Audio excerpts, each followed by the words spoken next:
Today I am reading Eliot Midnight Superhero, written by Anne Cottringer and illustrated by Alex T. Smith.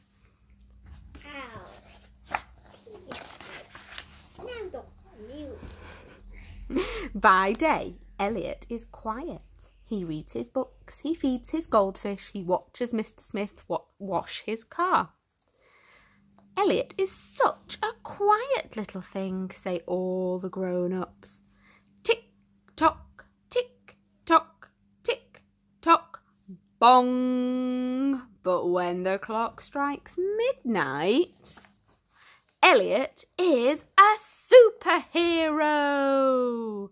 He hangs out of helicopters, he skis down glaciers, he returns teddies to babies.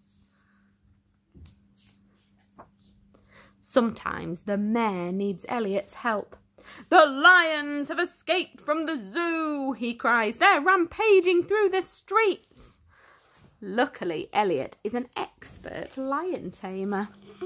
He leaps from his bedroom window, races through the screaming crowds,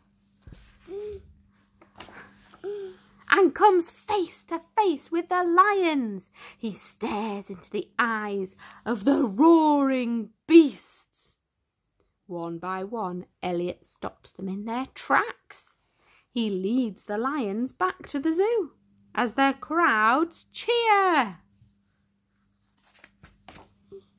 Sometimes the Coast Guard calls on his services. "Help!" they shout. "A ship is about to crash onto the rocks." Luckily, Eliot is a champion swimmer. He dives into the towering waves, grabs the anchor and tows the ship to safety as the sailors shout, "Hooray!" Sometimes the Queen requires his assistance. "A criminal mastermind has stolen the royal jewels," announces the royal butler. Luckily, Eliot is an excellent sleuth. He sneaks into the criminal mastermind's secret hideout. He follows the clues, cracks the code, opens the safe and returns the jewels to the grateful Queen. Tonight, Eliot receives an urgent message from the world's most important scientists. "A gigantic meteor is heading this way. It's going to smash into the earth." This is Eliot's most important mission ever. Luckily, Eliot has built a meteor-busting rocket launcher for just such an occasion. Unluckily, it's hidden in a deep cave in the mountains of Tibet. The only way to get there before the meteor strikes is by supersonic jet. Luckily, Eliot is a skilled jet pilot.